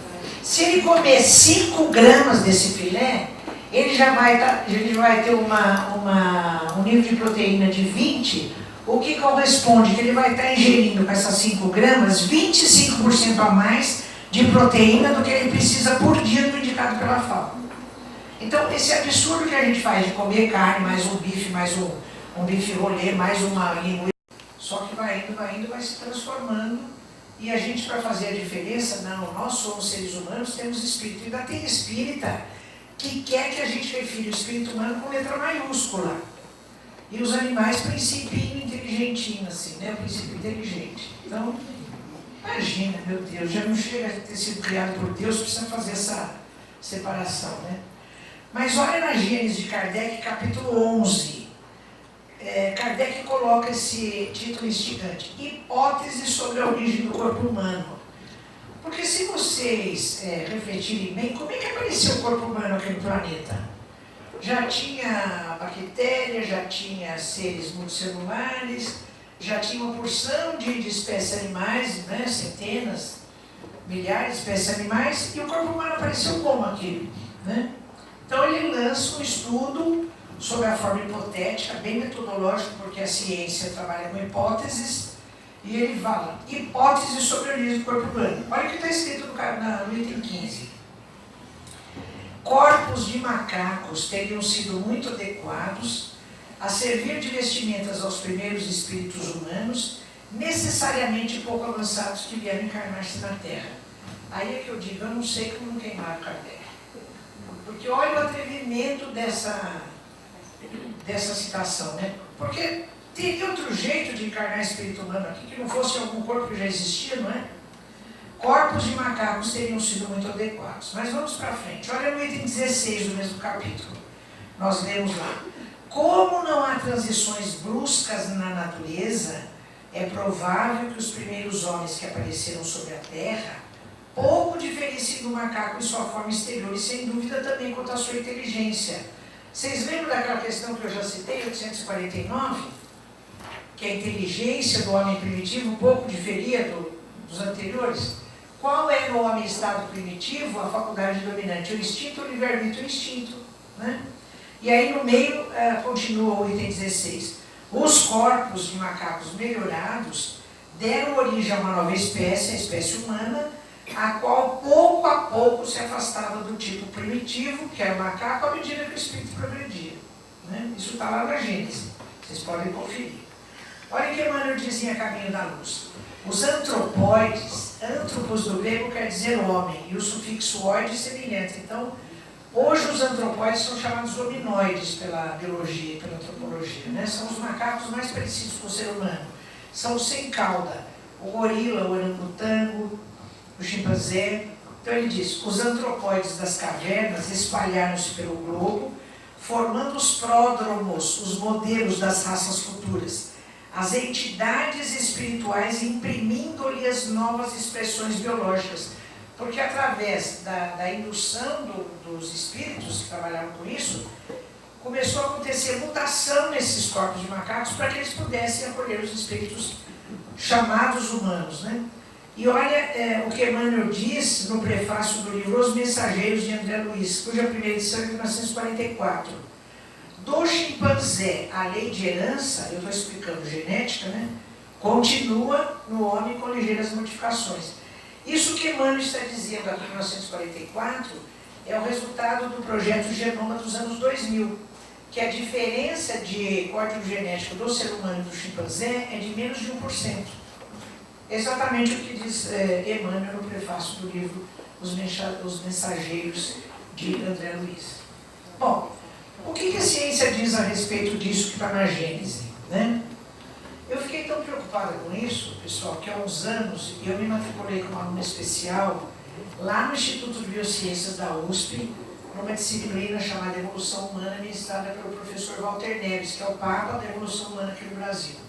Toda quarta-feira eu fui lá durante um semestre à tarde e fiz a disciplina, para tirar isso aqui a limpo. Né? Então a ciência diz assim, o gênero humano evoluiu do Australopithecus, uma espécie de macaco, que embora macaco já tinha postura quase totalmente ereta, pelo estudo da planta dos pés, do ângulo de inserção da cabeça do fêmur no acetábulo, pelas curvaturas da coluna, enfim. E ele teria vivido essa criatura no sul da África há mais ou menos 3,5 milhões de anos atrás. Austral quer dizer sul, Pithecus quer dizer macaco. Então por isso que ele se chama Australopithecus. Lembra da Lucy que eu apresentei para vocês? É o esqueleto mais completo que se tem de Australopithecus. Né? Então, a ciência acha que nós viemos dessa criatura. Então, segundo o professor Rodrigues, que também é lá da USP, eu não só li esse livro dele, como assisti um curso que ele deu sobre isso, por isso que eu estou citando ele como referência. Esses dados aqui são extremamente variáveis segundo a fonte. Cada autor dá uma data diferente, mas vamos ficar com esse do professor Rodrigues. Eu peguei algumas espécies para a gente fazer o comentário que eu quero fazer em seguida. Né? Então, a partir do Australopithecus, que viveu há mais ou menos 13,5 milhões de anos atrás, nós teríamos aqui, olha, os crânios, lá da esquerda para a direita. O Homo habilis, que teria vivido mais ou menos há 2 milhões de anos. O Homo erectus teria vivido há 1 milhão de anos. O Homo sapiens, 500 mil anos, e a nossa espécie que é recentíssima. Homo sapiens sapiens, que tem só 35 mil anos. Né? Bom, vocês já podem, eu vou voltar nesse slide, mas vocês já podem ver se houve diferença no crânio, que é a parte óssea da cabeça, entre as diferentes partes. Por exemplo, aqui a região frontal na testa, aqui em cima é a parietal, lá atrás na nuca é occipital e aqui em cima da orelha é temporal. Então, dá uma olhada já que aconteceu modificação nessas 4 partes, qual delas que se modificou. Eu vou voltar nesse slide daqui a pouquinho. Né? Bom, então, do que nós já vimos desse segundo segmento, eu quero tratar com vocês alguns questionamentos aqui, já que a gente está num grupo pequeno e dá para a gente fazer isso. Né? Primeiro questionamento. Características do cérebro humano. Os antropólogos tinham muito interesse em saber como é que era o cérebro dessas espécies do gênero humano. Né? Então, nos fósseis não tem mais cérebro. Mas como tem o crânio, que é a parte óssea da cabeça, se você medir o volume da cavidade do crânio, você tem uma ideia do tamanho do cérebro, que fica dentro da cavidade craniana. Porque no crânio tem duas partes. A parte da frente, correspondente à face, é chamada de viscerocrânio. E a parte de trás, que tem a cavidade que contém o encéfalo, é chamada de neurocrânio. Então, eles mediram o volume, a capacidade volumétrica da cavidade craniana, e com isso se tem uma ideia do tamanho do cérebro. Então é assim, olha, o Australopithecus, o tamanho da cavidade craniana, 450 centímetros cúbicos. Homo habilis, 650. Homo erectus, 900. Sapiens, 1350. E a nossa espécie já está chegando a 1500. Então, os antropólogos, o professor Sérgio de Almeida Rodrigues discute isso nesse livro. Ele diz assim: os antropólogos e biólogos vivem procurando um tal de rubicão cerebral. O que é isso? Rubicão é um termo que expressa um limite bem preciso. Tem raízes históricas que eu não vou entrar nisso, mas é assim. Existe um limite absoluto bem preciso entre o que seja cérebro de macaco e o que seja cérebro humano? Então, estão pesquisando. Até hoje não acharam. Por quê? O coitado do Homo habilis tem antropólogo e biólogo que põe ele para lá da linha e tem outros que põem ele para cá da linha. Alguns aceitam ele como pertencente ao gênero humano, outros não. Porque a cabeça dele mais parece de Australopithecus do que das outras espécies do gênero humano. Então existe uma dúvida, ele está sempre em dúvida se ele é Pithecus macaco ou se ele já é do gênero humano. Então eu digo, mas meu Deus, eu não estou procurando tanto esse elo perdido aqui no planeta Terra, é o Homo habilis, né? Pois está se discutindo até hoje se ele é macaco ou é ser humano. Bom, mas vamos ir, esse é o primeiro questionamento. O Homo habilis, então, que é o chamado homem habilidoso, porque ele já lidava com lascas de pedra, ele teria vivido então há mais ou menos 2 milhões de anos lá no sul da África, pesava entre 30 e 40 quilos e tinha 1 metro de altura. Bom, em 2010, não chegasse já esse estudo do rubicão cerebral, em 2010 acharam na África mais 2 fósseis de Australopithecus da espécie Sediba, com uma idade mais recente. Ele é mais recente do que o Australopithecus. Aliás, ele é mais velho que o Australopithecus. Então, ele é mais recente. O Australopithecus que acharam é mais recente que o Homo habilis. Então, mais uma razão para o pessoal falar: não, está vendo como ele não é ser humano? Puseram ele para lá. Então, ele está sendo rebaixado à condição de Pithecus e não mais de pertencente ao gênero humano. Vocês estão vendo, eu estou trazendo isso para vocês porque isso está batendo com o que está na Gênese. Não é? Toda aquela história que está na Gênese, a ciência está batendo direitinho com o que está lá. Não é? Então, por isso que eu digo, esse cara aí é o tal do elo perdido. Então, esse é um questionamento que eu estou trazendo, porque é um total absurdo. Não é? Então, só numa refeição, se o indivíduo começou isso, arroz, feijão e 5 gramas de bife, ele já está ingerindo 25% a mais de proteína do que o necessário de cada fome. Olha as nossas opções de proteína, que não a carne. Se você comer meio ovo por dia, você já vai ter 50% a mais de proteína do que o necessário. Se você comer 1/4 de ovo por dia, você já tem o tanto de proteína que a FAO recomenda por dia. Um pão, se você pegar 100 gramas de pão, um pãozinho pesa quanto, mais ou menos? Vocês têm ideia? 100 gramas. 100 gramas. 50 gramas. Se você comer 2 pãezinhos por dia, 100 gramas, você já tem 16 gramas de proteína. Você tomar um copo de leite, tem 6 gramas de proteína. Então, não precisa comer carne para absorver proteína. Carne não é o problema. No mundo, nós já somos 7 bilhões de pessoas. E o meu genro disse, olha, ele encontrou com um indiano, num congresso internacional, quando puseram carne, ele falou: o que é isso? Eu nunca tinha visto carne na vida. Aí ele contou para o Aulus que a maior parte dessas pessoas lá da Índia, que são 450 milhões de vegetarianos, a maior parte sequer nunca viu carne, porque eles não abatem os animais. Lá a vaca é sagrada, né? Não abate animal para comer carne. Então sequer viram. E eles vivem assim há centenas de anos, né? No Brasil, nós somos 200 milhões de pessoas e 200 milhões de bois. No Brasil tem um boi para cada pessoa. Agora, cada pessoa, vamos supor que a gente pesa em média 60, 70 quilos. Sabe quanto pesa um boi? Em média 450 quilos. Então, um boi pesa 7 vezes mais do que um brasileiro. Você imagina alimentar 200 milhões de bois, cada um pesando 450 quilos.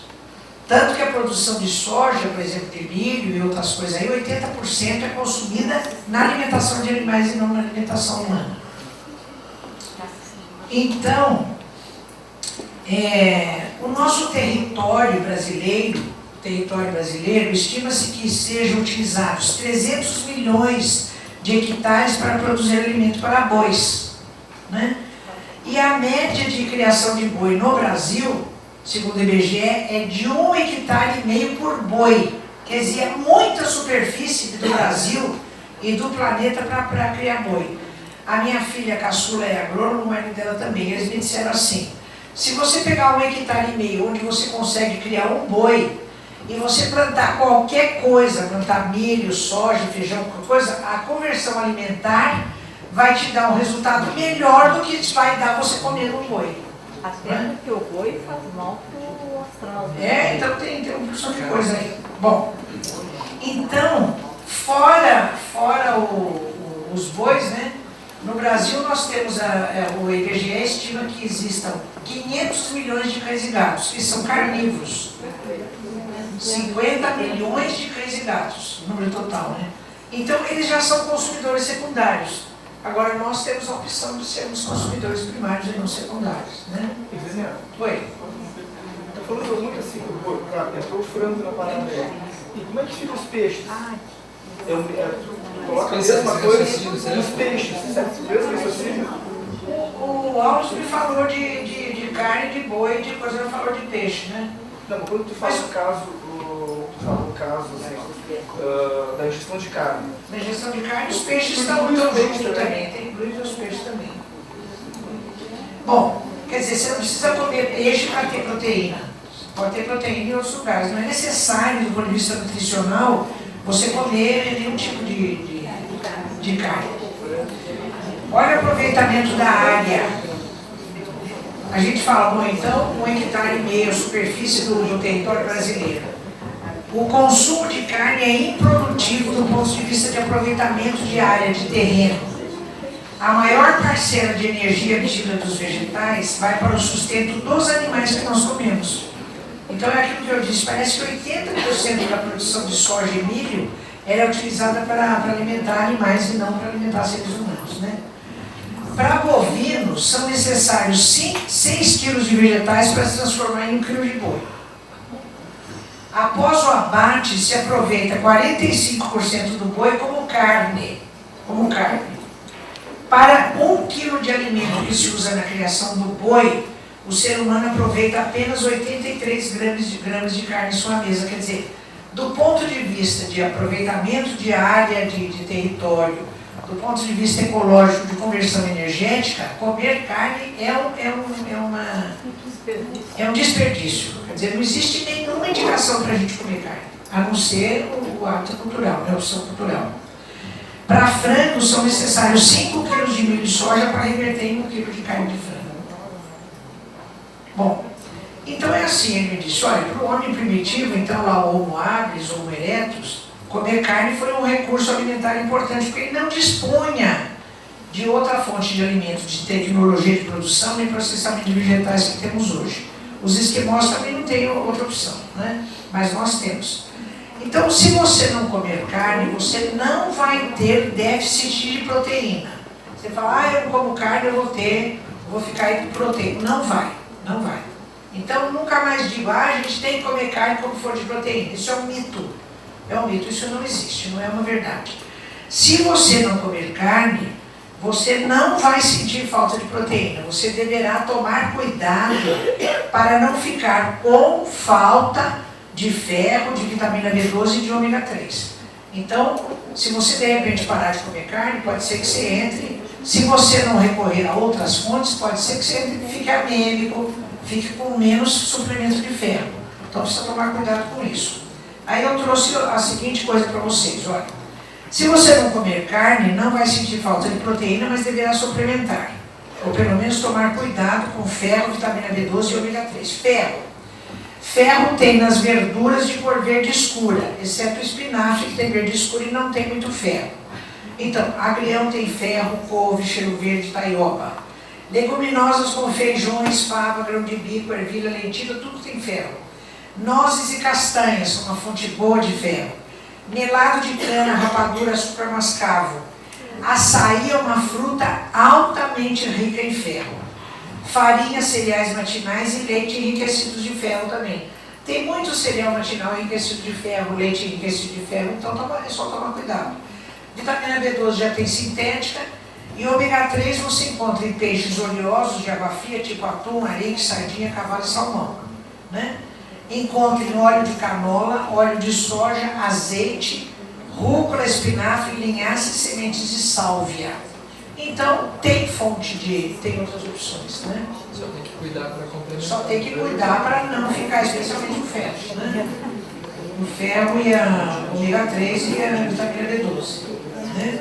Bom, então o meu genro disse assim, olha, no Brasil já foi criada uma indústria que está prevendo, está fazendo um planejamento para a alimentação dos anos futuros e isso deve se instalar mais ou menos em 20 anos. Isso é um projeto tão audacioso e tão bom que uma empresa alemã já comprou, porque ela já viu o potencial dessa coisa. Então, a alimentação do futuro, ela deve se fazer com base na chamada proteína unicelular. Então é assim, a gente vai buscar a fonte dos aminoácidos e dessas coisas todas em leveduras, por exemplo, quando a gente vai fazer pão, vai fazer bolo, o fermento é uma levedura, né? Então as leveduras têm 45% de aminoácidos do seu peso seco, desidratado. Elas podem ser cultivadas em sistemas de fermentação e têm todos os aminoácidos essenciais para o ser humano. Durante seu crescimento, sintetizam enormes quantidades de vitaminas do complexo B. Então, levedura, que é o fermento, vai ser uma fonte fantástica de produção de alimentos para o ser humano.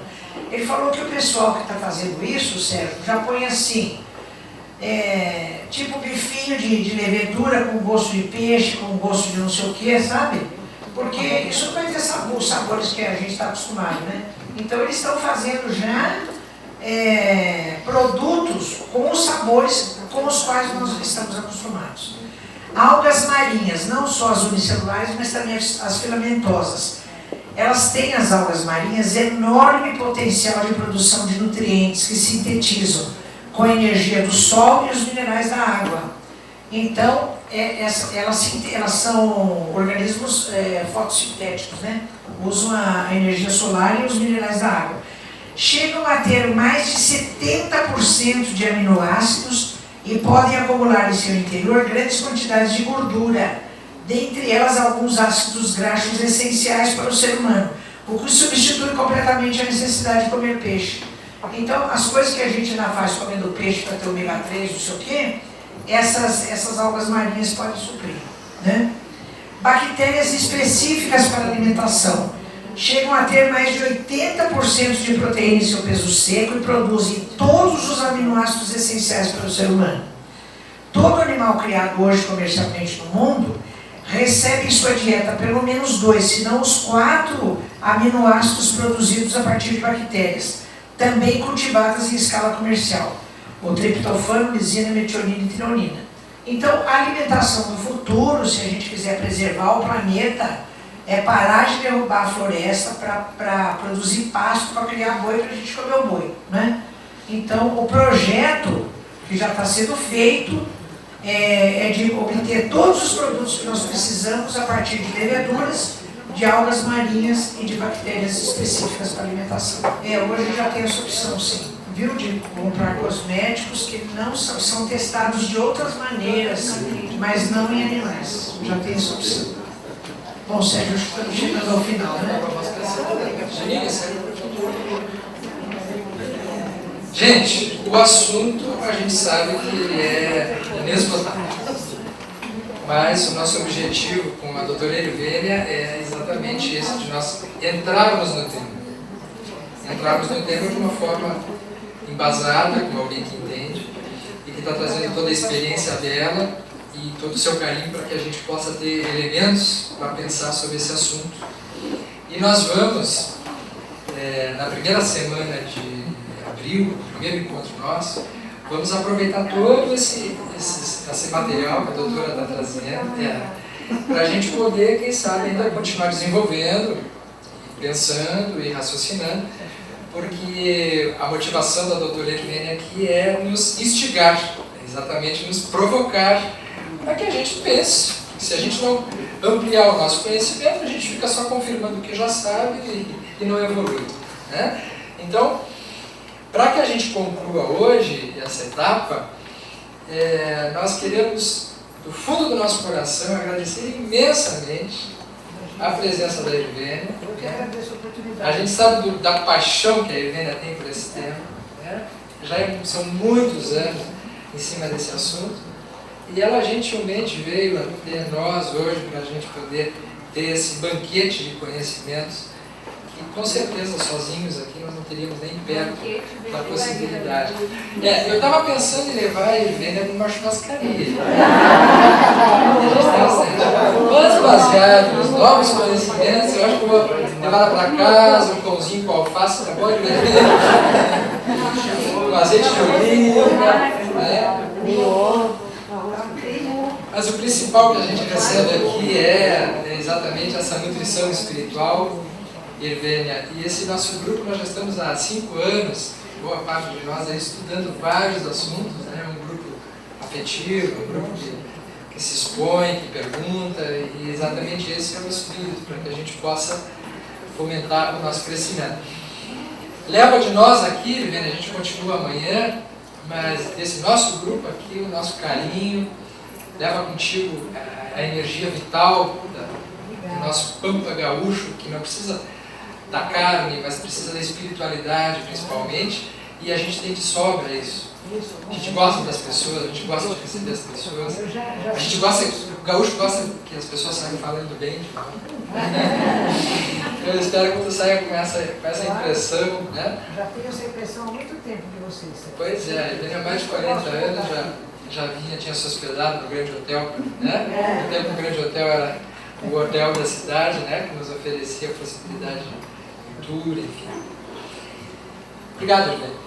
Obrigado, a gente se emociona contigo. Eu peço a ela uma salva de palmas.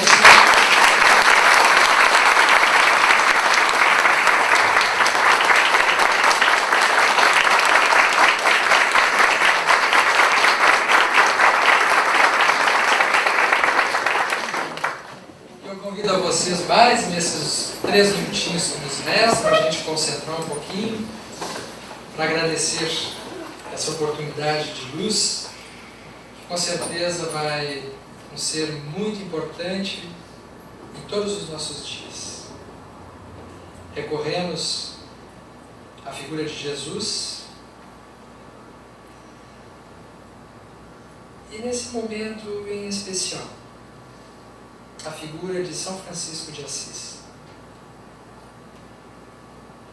Esse espírito que simboliza o amor aos animais, à natureza, aquele ser querido de Jesus, que amou Jesus como ninguém. Que Ele possa nos inspirar naquilo que temos de semelhante e de possível dentro de nós, de nos transformarmos em seres assim, melhores, mais evoluídos, mais doces, mais puros, mais simples.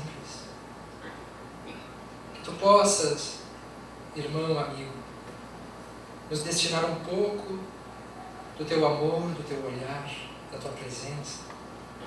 Que os nossos corações possam sentir através de Ti tudo aquilo que o nosso Divino Mestre nos ensinou e continua esperando de nós. O nosso crescimento nos nossos sentimentos,